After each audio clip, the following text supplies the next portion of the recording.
Welcome everyone to another edition of Hardcore Wrestling Rants. I'm your hardcore host Rick Head, and I'm joined by the hardcore crew. First, she's KZW's Zoe Nightshade. Zoe, how we doing, hon? Doing good, got off work. I'm tired. Well, and then of course you have the incomparable Lance Moss over at Lance Moss TV. Lance, what's going on? Not too much. It's hotter than a sun bitch, but other than that, it's going pretty good. Well, unfortunately, I can't speak up here in the north. And last and certainly not least, he's the Lord Skelter himself, Joseph Knight. Joe, what's shaking? Not much. Thank God it is hot out here. Finally, the weather is perking up over here. Yeah, well, hold your breath. And everything's up. All right, let's get down. Put it this way, at least it's more sunnier here than a certain sunny. That's very true. My friend. Well, on his latest podcast, Booker T apparently seems to think that Cody Rhodes should be the guy that takes down Roman Reigns.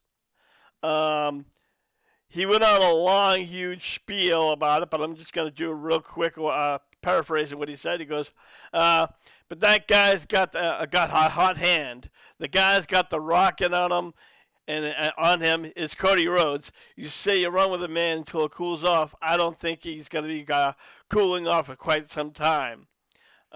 It should also be noted that Cody Rhodes is currently has a program with Austin Theory where he defeated by DQ on Raw for during a U.S. Championship title match. So I'm guessing, Joe, that these two are going to have, I'm referring to Austin Theory and Cody Rhodes, a Hell in a Cell match. Or a match at the pay-per-view. Yeah, they're going to have something. Can you dig that, sucker? The way I see it is they're giving Cody the opportunity to build himself. Like, if he even wins the U.S. belt, that's one title. But for him to go up against Roman Reigns, too soon. Unless he got a contract that says he must have the title soon, then I could see it happen. Well, right now we know that Roman Reigns has both the WWE and the Universal title. They call it the Undisputed Champion, but he still carries around two top belts. So that tells me there's two titles to be done, to be fought for. You know what, Lance? Let me ask you this, considering we're on the Roman Reigns, kind of switch subjects a little bit. What do why is Roman Reigns carrying around two titles? Did WWE just haven't figured out how to make it an undisputed belt, or what? They might not have it done yet. I mean, remember when Chris Jericho first became the first WWE Undisputed Champion back in the WCW WWF Invasion angle thing? It took him a while to actually get the belt right. Well, but you have somebody like Roman Reigns right now who is what he claims to be in God mode, and he's been 2+ years where he's been the champion. Yeah. There is word about him possibly taking some time off after SummerSlam. I'm gonna pitch over to Zoe. Still, again, what's your thoughts on Cody Rhodes possibly taking down Roman Reigns? I don't really see that happening because of this feud that they've got going on between Drew McIntyre and Roman Reigns. I feel like if anybody's going to dethrone Roman Reigns, it might be Drew McIntyre. But you guys know how my stance is whenever somebody comes into the company. For me, I feel like they need to work their way up. Starting Cody Rhodes off against Austin Theory and giving him the U.S. Championship, that is a good start. I just believe in working your way up the ladder. That's just how I am. And you know what? I agree. Unfortunately, WWE doesn't always agree, and they say, well, you know what? This guy was hot, and let's shoot him right to the top. And unfortunately, Joe, when you shoot somebody to the top like a quote-unquote rocket, as Booker T said, you get burnt. Absolutely. But again, and I agree with Zoe. In the old days, you proved yourself. You proved yourself to become a champion, then you moved up. But in this day and age, if you can get it into your contract that, hey, I'll join you, but you got to give me the big belt, it will happen. So I think right now, by them pushing him already, just with 2 wins over Seth Rollins, he's getting a U.S. title shots, and soon probably after the fizzle between McIntyre and Reigns, you'll see Cody sneak in there and win that belt. It's wrestling today. It's nothing like it used to be. So that does not surprise me in the least. What does surprise me is how the Usos are running naked, are really bypassing Sonny when it comes to arrest and all that. That they're still in the WWE with no repercussions, without nothing. They continue to drink themselves crazy, cursed cops, and they still can get away with it because they have their cousin, brother, uncle, sister, whatever Reigns is to them, leukemia boy, so he can hold them over. He can still keep them by his side with nothing. Well, I guess you could say they're made. They're in the untouchable section. So unfortunately, and Hulk Hogan, even back in the '80s, you can only imagine what he, kind of issues he had gotten into, and if he had gotten in trouble, he was, taking steroids, but then again, still wasn't the entire WWF roster. Yeah, I Well, think the you biggest. also Oh, hold on, go ahead, Zoe. you also have to keep in mind that Roman Reigns right now, he is a heel. Heels use other people to cheat to win.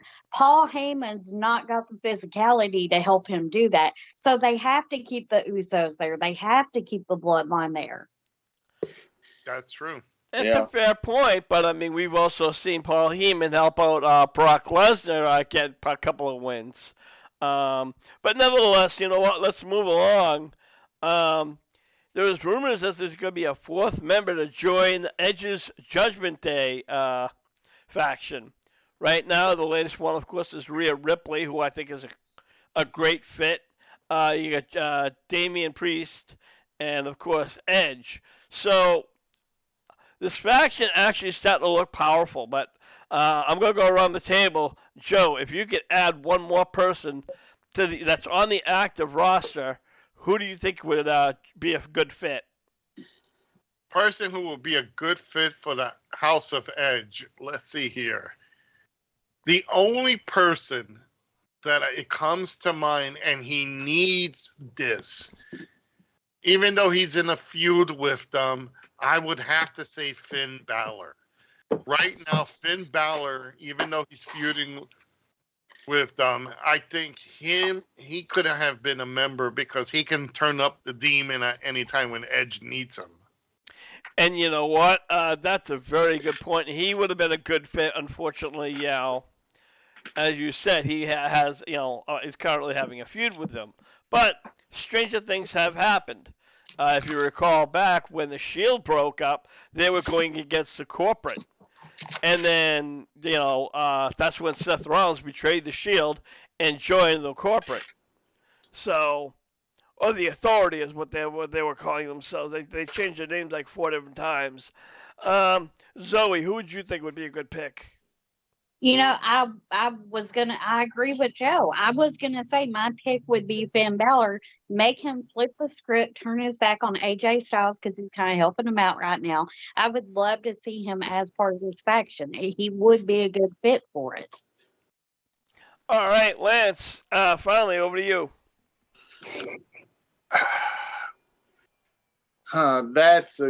I've heard rumors of Liv Morgan, but I don't see that one happening. Nah. All right. Liv Morgan, I don't think she'd be a good fit. Well, in any faction, it's good to only have one. Yeah. Male. Yeah, absolutely. Unless, of course, it's an all-female faction, but I think it would take away some star power from Rhea Ripley. Let's move along. If I can get that. You know what? I just want to throw in one more thing. Go ahead. By looking at Edge's group, I mean, yes, it's a gimmicky. I would say, it's a ripoff of the House of Black, but the only thing is that more worldwide. So WWE is more recognized, so they'll probably get away with it more. If Well, it wasn't for if it wasn't for him not being in the company, a Bray Wyatt or a Braun Strowman would have been perfect. well, Oh yeah. they already had their own gimmicks, and for some reason WWE didn't want to, like execute that properly.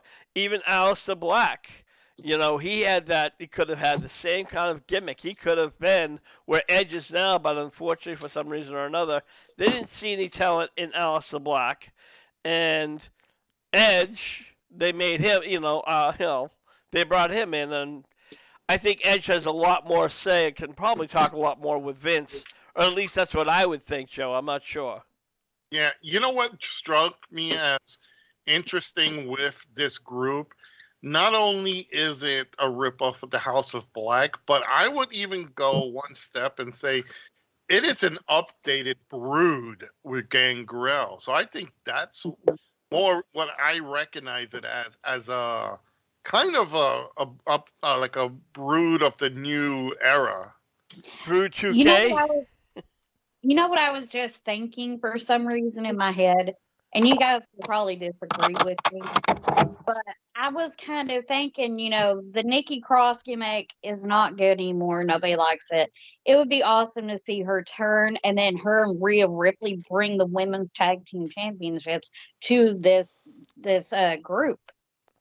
Again, you know what? That's not a bad idea. But again, you have to find a wrestler that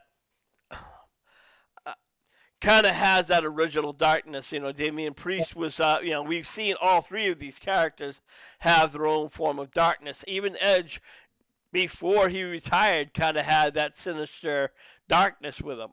So Right.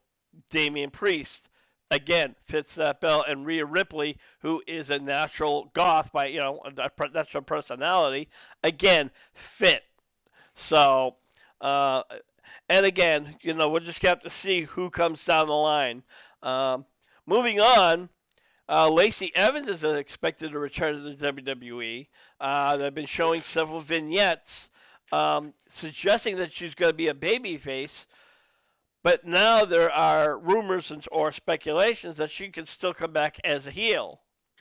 Um, Joe, I'm going to tell you, honestly, when Lacey Evans came down and she had like the umbrella and the little Miss America thing, it didn't really seem to fit her. I liked Lacey Evans as a wrestler, but when I found out she was true military, I don't know why they didn't have her come down as like a SWAT or some kind of a special ops kind of type of gimmick. I'll tell you exactly because it'll look too much like the Shield. So I think what they did was they did the old. Well, her gimmick was a 1940 World War II type theme, if you want to call that for the American theme. And it pitched. I think the idea was also because Captain America was popular in the movies with Marvel.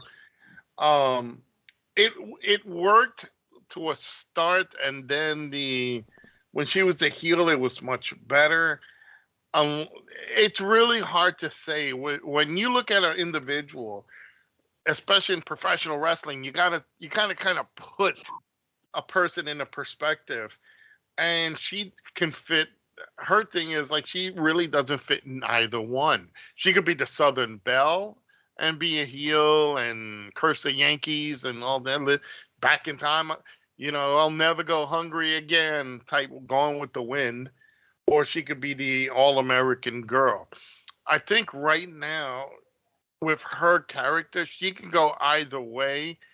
But I think it's something that she will have to embrace because they never really got her settled into a character. We never got to really see her as the whatever American themed girl. It didn't make sense. She just wore the colors. When we saw her with Flair and she was the bad girl and Charlotte was the good girl and they were going to, and still it showed promise, but again, WWE dropped the ball.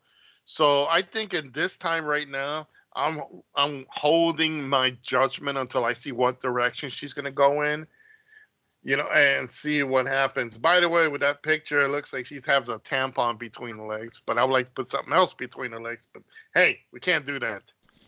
Well, unfortunately, we can't see. We'd like to see what's between our legs, but something tells me that Lacey Evans is not that type of person. So she seems to be a little bit probably more professional, mature, whichever you call it, especially now that she's a mother. And um, Zoe, let me ask you, uh, Lacey Evans, what's your take on her character? I love the Southern Belle gimmick. She's a conniving Southern Belle. It works for her. She's got the insult. She's got the look to it. I mean, whenever she comes out and she's, pressing the handkerchief longer to take her sweat off and everything, I like her better as the conniving Southern Belle, and I hope that she stays that way. All right, Lance, final thoughts. I think she works better as a heel in the whole Southern Belle thing, but they're spending a lot of money if they're just going to have her with all this, her past history to get her sympathy just to make her go back heel. Well, again, she actually recently showed a thing on Twitter of her in the military and says, so that kind of leads me to believe that she's going to have a gimmick change. But again, that could have just been a teaser. Wrestlers especially love to throw curveballs, kind of have you look one way and then something else is happening in the other way. So we're just really going to have to wait and see. Now, Vince Russo apparently is looking to get a job back in the WWE for like the 50th time, and for the 50th time, WWE's been like, get lost. Apparently, he claimed that he pitched the idea to Vince McMahon that he said he wanted to be as a consultant, where in short, he pretty much said to Vince, he goes, your product sucks. Let me watch, pay me as a consultant. I can watch and see what's going on for a couple of weeks, and then we can switch it around. Now, Joe, in short, that tells me that he wants to sit home, watch TV after he insulted a guy to try to get a job, and get paid for it. Yeah, you gotta give it to him for trying. That bro. That the guy hasn't worked in a long time. He's the black sheep of professional wrestling. Eric Bischoff would get more of a job than he would at this time if he went up to Vince. First of all, him saying, and what they say behind closed doors is one thing, but I doubt he's going to go up to Vince McMahon and say, "Man, your product sucks. Hire me." That's a big slap in the face to Vince. You don't do that. You offer your support and you say, hey, I think I can spice up something here, maybe there, I can offer some ideas. But what he wants to do is just sit home, watch the product, eat fucking popcorn, collect a paycheck, and not do a damn thing. That's not going to happen, Vinny Roo. You're not going to get anywhere in the business. Your time has come and is gone. Accept that nobody wants you, and maybe you can continue getting your whatever money from your podcast, or if somebody's an idiot that wants to literally sit down and listen to your rant.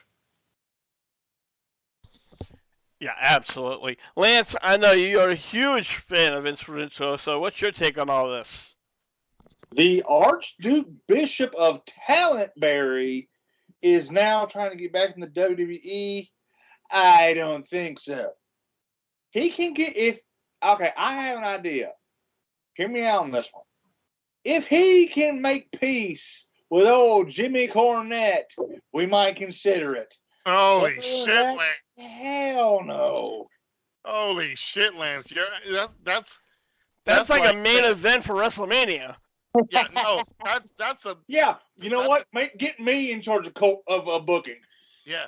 That Lance, that's like saying that everybody's gonna fall in love with Joe Biden. That's actually if the guy ever does anything right. That's like the fuck, man. That idea. I think Cornette will be patting him on will be shaking his head. Yeah. Well, goddamn, son, I'll be your friend, and then stabbing him in multiple times in the back, and while he's collapsing to the floor, peeing on him. Bro. Well, come on, Joe. Come on, Joe. Let's be honest. Isn't that what wrestling does? Your friends, and the second they have an opportunity, they either step over you or stab you in the back. Well, Jim Cornette would be doing multiple dad pissing, shitting on him. Yeah. Baseball bat. Yeah, beating him. He said, someday I did say that I was going to piss on your grave, and I'm pissing on you right now. But well, I think we got off track. But again, apparently, again, Zoe, Vince Russo has been asking for his job almost every day for a job. So that shows you that this guy can't get a job worth shit. Well, I mean, he definitely can't get a job, especially in the wrestling business. And that just shows you whenever you go public and you sit there and you bash and you talk so much crap about the wrestling business, and then you come to Vince on your hands and he's begging him repeatedly, give me a job, give me a job. And the job that he's wanting, I mean, if they give him that job, every mark is going to be knocking on their door saying, let me be a consultant. I can do it. I watched WWE since I was like 6 years old. I mean, come on. There's no prayer for Vince Russo getting a job with WWE. Greg Gagne has a chance of better getting a job than Vince Russo. Chris Benoit can get in the Hall of Fame before Vince Russo gets a job. That's a good one. That's a good one. I think that tops us all, guys. Yeah. And it's the day he gets a job with Vince Russo or with WWE will be the day that Sonny Kiss gets sober. And stays on or not jail. Sonny Kiss, but Sonny. Sorry, Sonny. Sonny I was Stitch. I was gonna let her have it, but Anyways, yeah, Russo has not really done anything significant in wrestling since the early years of TNA and Impact, and that's when they were on Spike, and that's pretty much how they shit the bed because they found out that Russo supposedly was working for them, and one of the deals was Russo's not on TV or any booking, which that didn't make much sense to me. I don't know if that was a rumor or whatnot. No, I could tell you what happened. He got the position of backstage booker. At the time, I think it was TNT. No, not TNT, Spike. It was Spike. Yeah, if they found out that he was working for the company, they will either drop the contract, which they eventually did, or they will have to Impact, whatever TNA will have to fire Vince Russo. And at the time, if you guys remember, they did deny that he was there in the office, but word got leaked out that he was, and they had to let him go before they lost their contract. So it didn't do anybody any favors, and Vinny Rue's such in a shithole right now. The best thing this bro can do right now, I don't even think he does a podcast anymore. That's how bad it is because nobody wants to listen to him. Well, he should join Ryback. He should join Ryback and do a joint podcast. Fans want us to leave podcast. Yeah. All right, moving along. The Rye Bros. Yeah, Rye Bros. That sounds like a really bad tag team. We talked earlier about Roman Reigns, about how we might be taking some time off after SummerSlam. It's not sure if it's for a movie or if he's health issues or if he's just overall taking a break. He's been, I guess he's been on SmackDown every week, but it's not really wrestled every week. He's just kind of like being there. So it's really interesting to see what's going to happen. Joe, when you see a big star who's pushed to the top and then takes time off, who you got to replace that with? Well, the thing is, the man, like everybody knows, I bash Roman Reigns, but at least he finally got the character that he has. He's finally got to that point that he needs to. And let's face it, he's busted his ass every day till he's got to that position that he is now. So if he needs to take off, like you said, he was champion for like 2 years or something like that. So far, it's like well over that. It's something Yeah. like that. So think about that. The man deserves a time off, at least. And if he has to lose the title to do it, which makes sense, here's where the issue goes to. If he loses the title to Drew McIntyre, just for him to possibly win it back at a later date, okay? What happens to the Usos? That's the big question. Because if he's gone, there's no one. Even if he takes a break, he says, "Hey guys, don't fire these assholes. I know they're stupid, but I honestly think, in general, the WWE would kind of look past it. I mean, Lance, let's be honest, we've seen other wrestlers who fucked up just as much as the Usos, and no matter what it was, they still managed to stay within the building, stay in the company. What would happen to the Usos? Rehab? They already tried that. That failed. yeah." But like this, they're already known throughout every district, the police districts, because of them. So they know who. Oh, there goes Jimmy Uso. Oh, there's Jay Uso. Go clerk. Here we go. He was also going 100 miles an hour at the time. Every time they get pulled over, he's speeding like well over the speed limit. Well, apparently Usos don't respect the law. That's why I've never liked that little thug character they do. It's too close to their real mentality. They're so used to the Uso penitentiary. Yeah, exactly. But and unfortunately, like it is a fit. When you have, we've seen wrestling. We've said it before that some of the best wrestlers are gimmicks are when you have a close to that personality and you turn that dial up 10 times. Well, the Usos have done that, clearly. Outside the ring. Zoe, your thoughts on Roman Reigns and what could possibly happen or who would step up after that? Well, I mean, Drew McIntyre would step up. As far as Roman taking time off and the Usos, I'm just wondering what would happen to Paul Heyman. Will they put him back with Brock? Will he take some time off himself? Will he exclusively be backstage working? And Roman also needs to keep in mind, if he's going to take time off to be with his family, keep in mind that there is always someone younger and hungrier waiting to take your spot. So be careful about how much of that time that you do take off. And you know what? I think we again circle back to Cody Rhodes. Now, yes, Cody Rhodes still has a lot to build, but I mean, you got SummerSlam.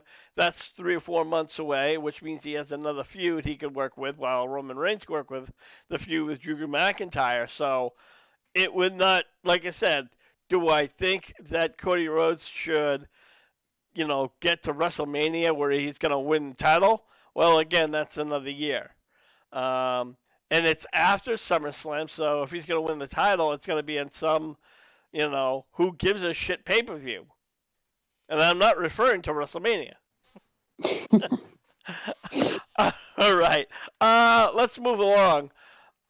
Thunder Rosa has been speaking out. Apparently, they was using a lot of the indie promotions having unisex lockers, which basically means that men and women share lockers.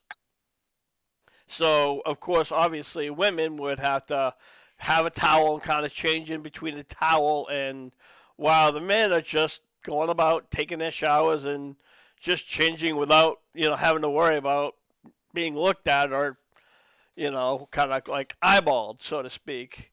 Joe, you know what? This is the 21st century, and you got to be honest. I mean, women want to be, equality. Apparently, equality doesn't fit in this situation. I've even during my shows, I've always made sure women had separate locker rooms, because no matter what, guys are guys. You know, there's always going to be the perchance of something, God forbid, happens. So there's always going to be that headache. I personally, I've always believed in separate locker rooms. It has nothing to do with the whole equality thing. It's a common sense thing. And that's what I say. You know, it should be.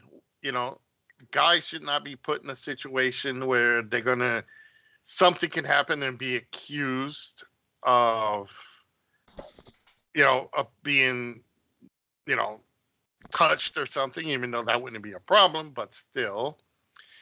There can also be that situation where, with the whole women being raped, you don't need that. I think like I said, Zoe probably can be a better example for that, but always for me, no matter what, I've always believed in separate locker rooms for the men and women. And it's nothing to do with, equality or anything. It just was common sense and decency. Yes, and actually, Zoe, I was going to hit you up on this. I know that you work with KZW Wrestling.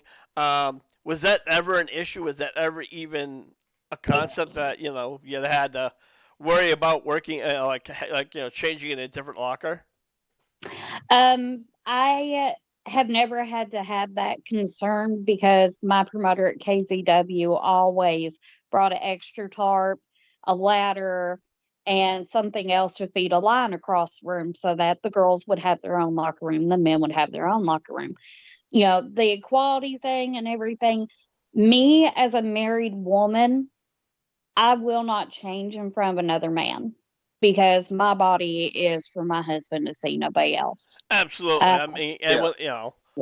And on top of that, vice versa, I don't want to see another man's body.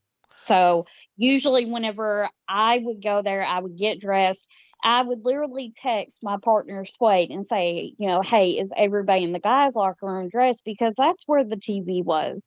And I always wanted to watch the matches. And he'd say, yeah, come on over. Now, in cases where they had forgotten the tarp, I was smart enough to arrive early before any fans got there. That way, if that situation did arise, I could go to the restroom and change my clothes before the fans got let in. But I think it is, something that any promotion needs to push for is try to have two separate locker rooms. If you can't have two separate locker rooms, always bring an extra tarp and something to drape it across. That way the girls have their own room and their own sense of security to get dressed and undressed. Okay, well, you know what? Let me throw this one at you. Let's say, okay, fine, you have a women's locker room, but one of those women happen to be a lesbian. How does that work?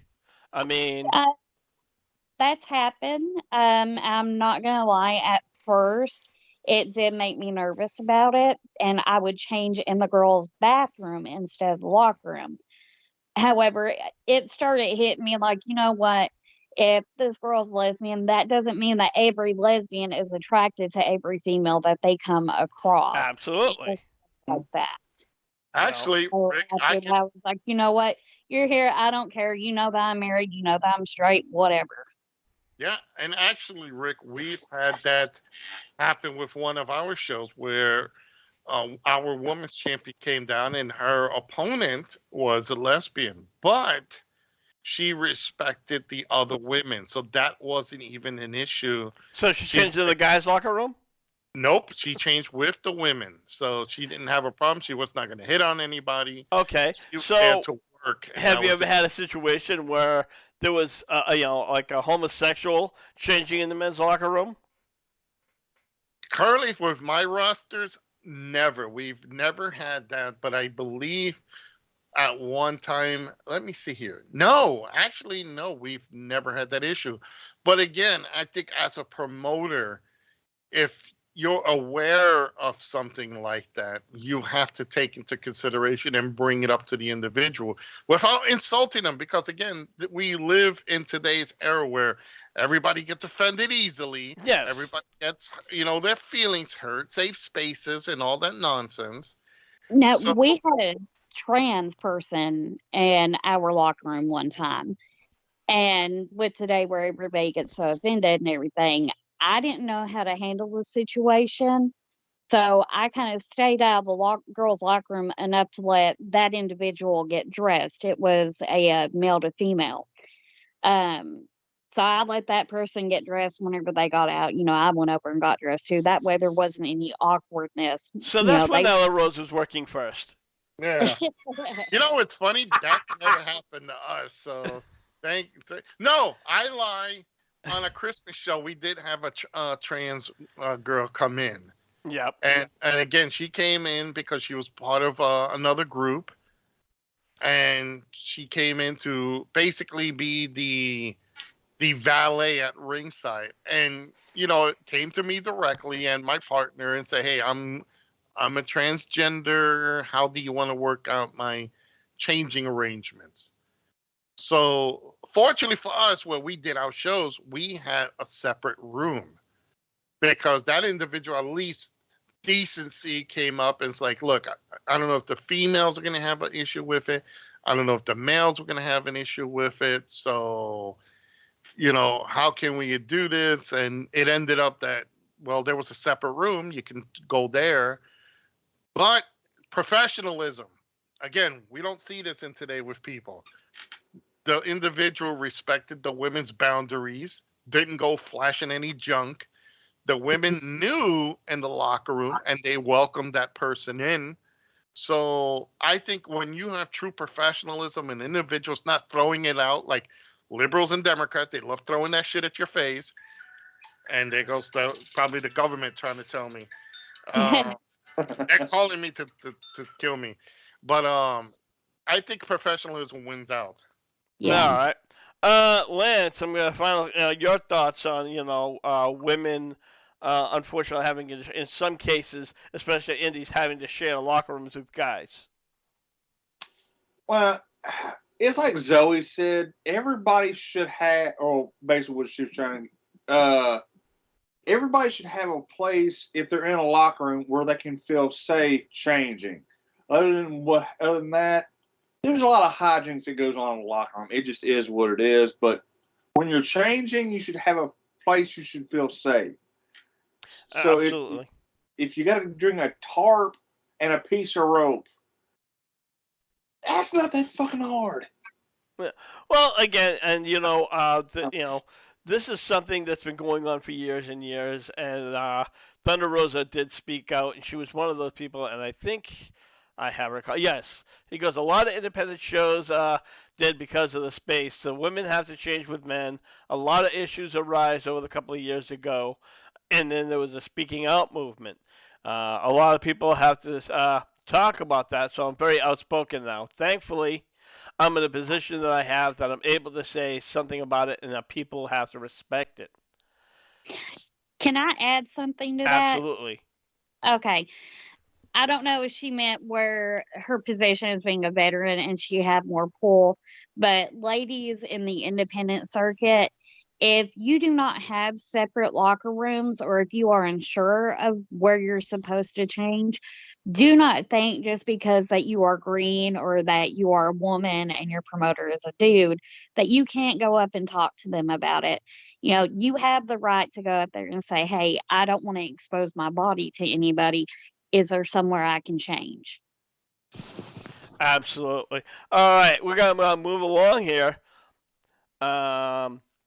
Apparently, as we all know, previously to WrestleMania, the RK Bros,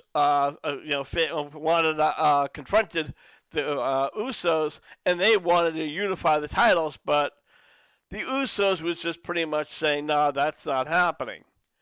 Now, unfortunately, the Street Profits want in, and so they think that they're the ones who should bring the titles and then go after the Usos. Now, honestly, I don't know if WWE is just trying to hold this off to SummerSlam or if they're going to do a three-way match or what have you. Um, it's just, to me, honestly, I'm a little lost on this one, Joe. Okay, I'm sorry, I was on the phone. What was the question? Well, the question, the topic is that there's still talks about a tag team title unification. As All you right. remember, the RK Bros confronted the Usos, and which turned them down because they didn't worth it. But now, the Street Profits says they're the ones who should unify the titles. Well, you know what? I would like to see a tag title match first between the Bros and the Profits. Whoever goes from there meets the Usos. I think uh, either team will be fine against the Usos, but the question is, are they really going to unify the titles? I think since they did unify the world titles, it makes a lot of sense to unify the tag titles. Um, Eventually, sometime if their roster keeps shrinking, like they did spring cleaning, they might even do the women's title the same way, all three world titles. But Well, the we've seen question that happen before. We've seen the multiple titles, and then they all get unified. This is not the first time Raw and SmackDown has split where they've had their own individual titles. correct. But the thing is, I think they're trying to unify them now because they really don't have that much talent going on. And let's base basic storylines. It makes it easier to do one champion than to do so many champions. It's easy to say, okay, world champion here, there. Hogan did it for years. Ric Flair has done it even better when he had to commit to several promotions back in the day. So I think the main question is there will be a unified tag titles.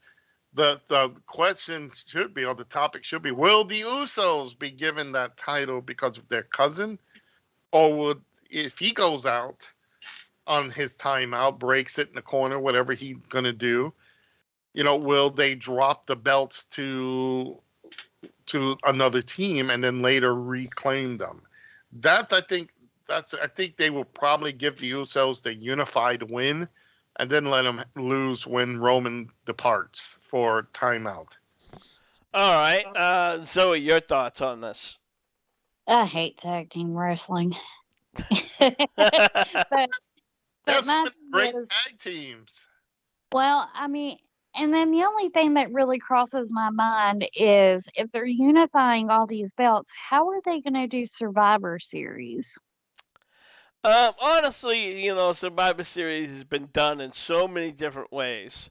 They did like years ago. I'm talking decades ago, where they had um, a men's Survivor Series match where it had to come down to one person, and the one person who won, I think, actually won the title. So you can No, correct me if I'm wrong, Joe, but there was that one no, Survivor Series where it was just they brought it down to one on one.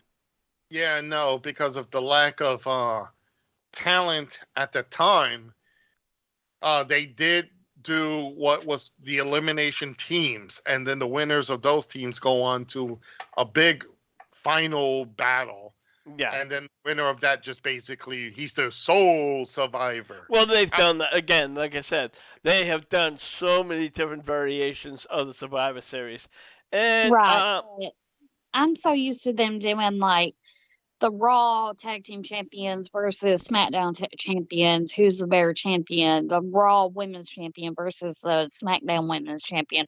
Which one is better?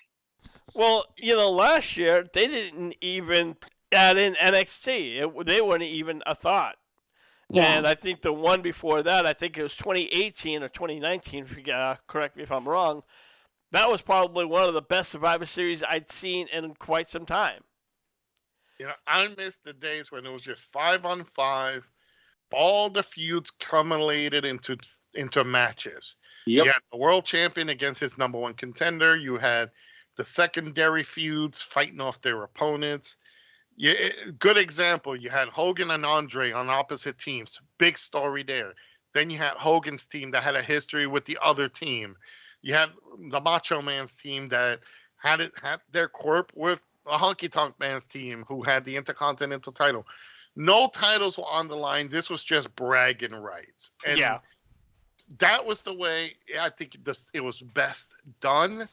But we're looking at it. The reason the Survival Series have changed so much throughout the years, one, because they did not have the proper talent to accumulate for all those matches. So once the era of the 80s, because it was SummerSlam, it was 87 when they did the first Survivor Series. When you started seeing 88, 89 and started taping off, you didn't have no more of that big crew. In the Attitude Era, you did see a Reborn for a bit. And then afterwards, they did not have, again, the talent to fill in multiple matches. So they had to divide them up. Say, okay, the world champion's going to fight. This champion's going to fight this. I personally don't give a damn for the champions versus champions thing, because it's always somebody's going to lose, or they're going to do a double count out or a double disqualification. I'd rather just see teams fight teams, bragging rights all the way.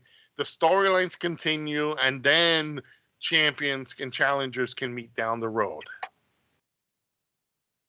Yeah, absolutely. Lance, final thoughts. Actually, the last that they had of the traditional format was, I believe, Montreal in 98 or 97.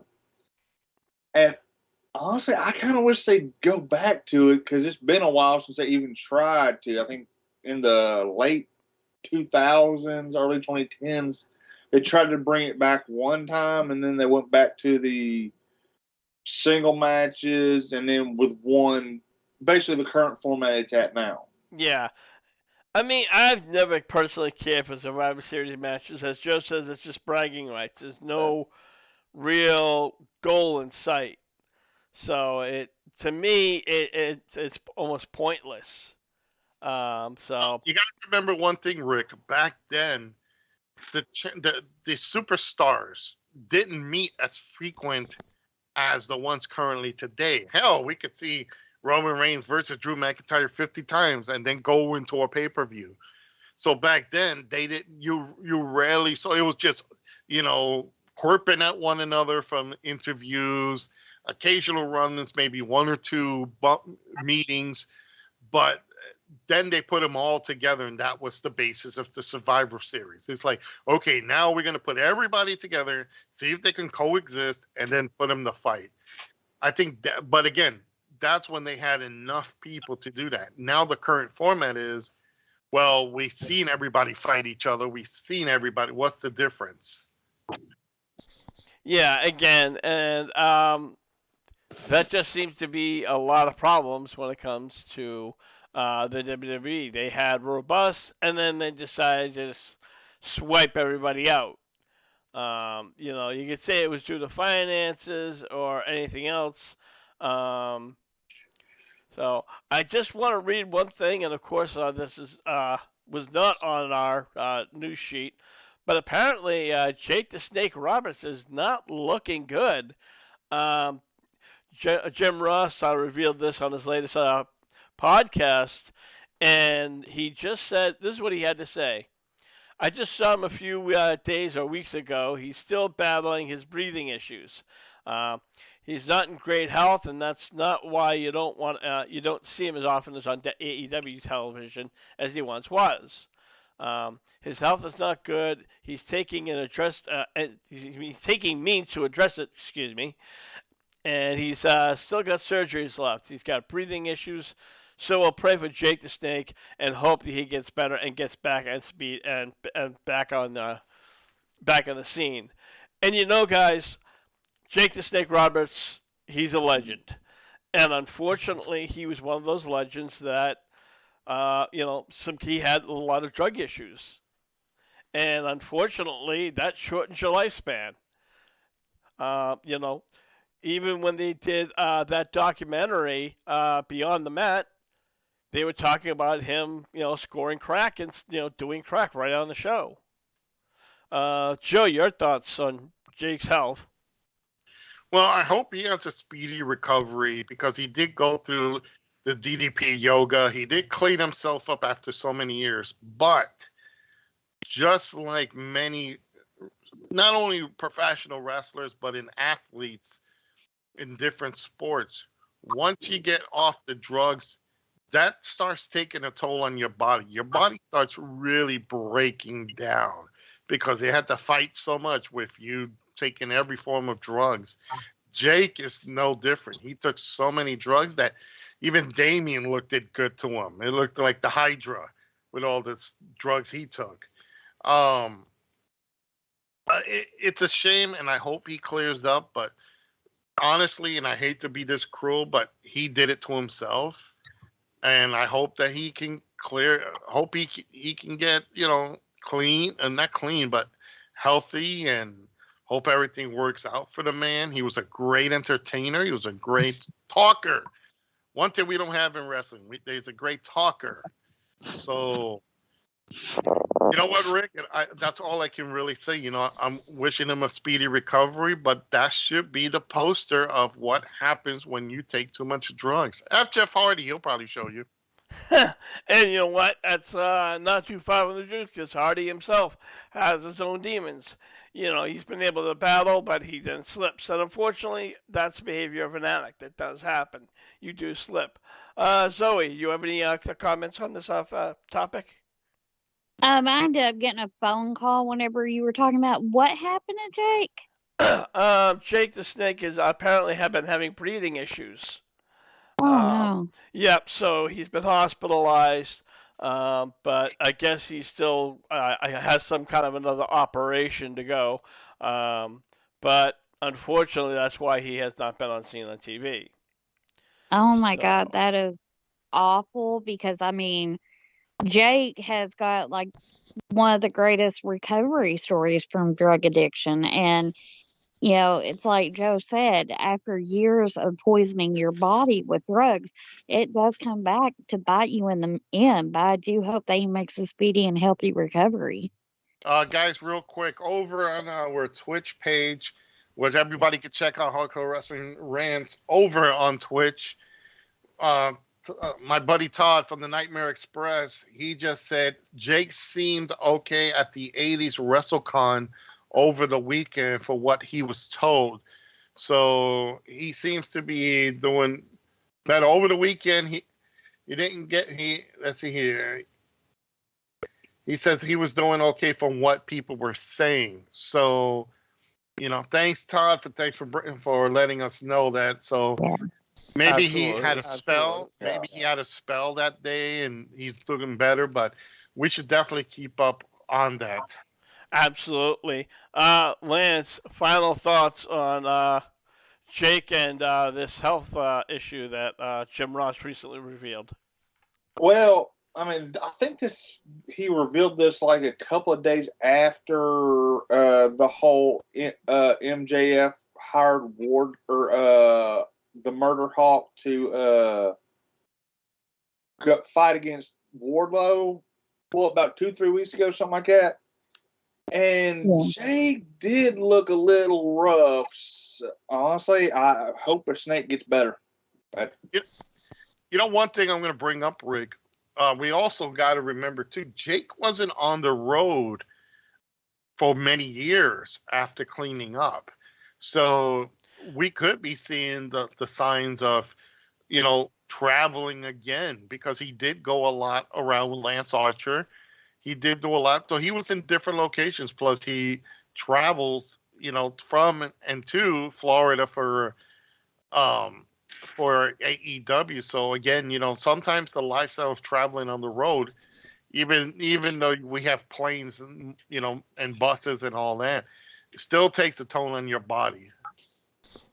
Yeah, and again, during that, when you saw the Beyond the Mat, it showed the life of wrestlers and what they really have to go through. And even he said at the time when he was trying to reconcile with his daughter, and he goes, I'm working 300 plus days a year for Vince, and you don't have time to say, well, gee, I want to go to my daughter's birthday party, And he goes, and even when you're not doing that show on TV, you're doing another show and then another show and then another show, and it's like, and a lot of people, I guess, wrestlers, needed some kind of a fix, whether it be a cigarette or a beer or, unfortunately, in some cases, crack or cocaine or what have you.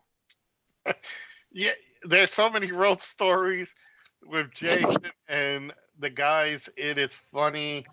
But yeah, traveling around sometimes crammed together in one vehicle or, traveling from one location to another, it takes its toll on you. You have to really, you know, come up with ways to try to, avoid the temptations. A lot of, if you look at the ECW locker room, that was more drugs than anything else than a Colombian sauna.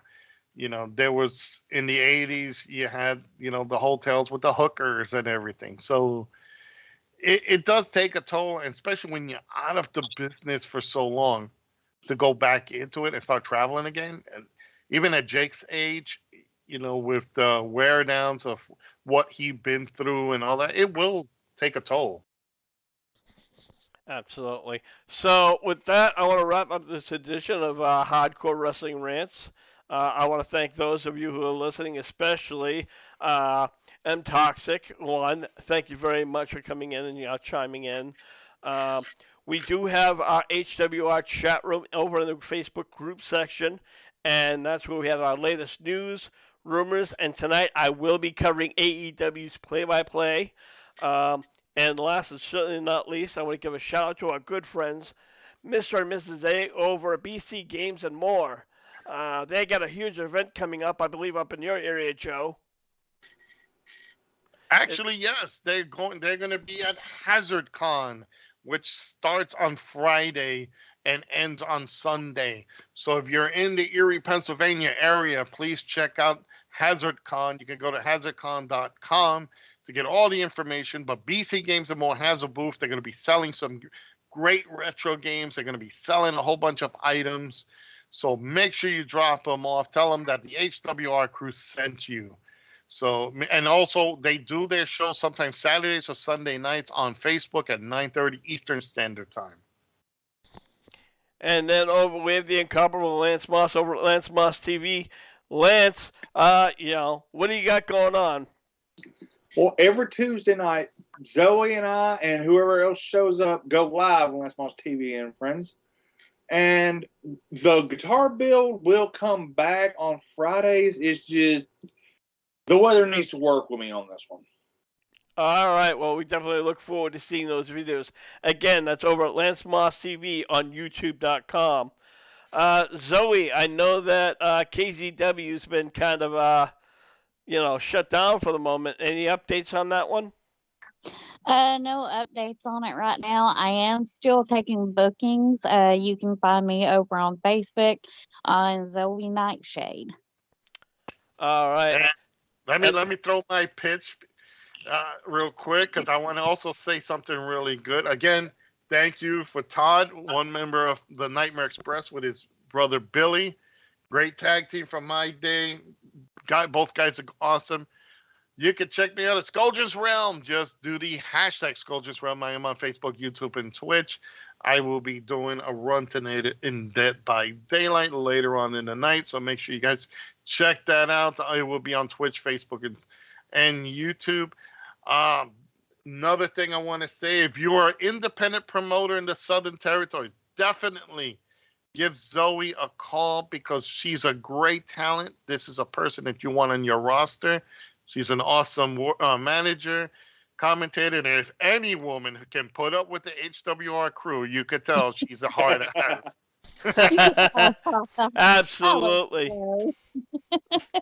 So, for the Hardcore crew, I'm your Hardcore host, Rick Head, saying, we'll see ya when we see ya. Buy the shirt! Make sure you go to ScourgesRealm.live. Hit the merch section. You can get HWR shirts.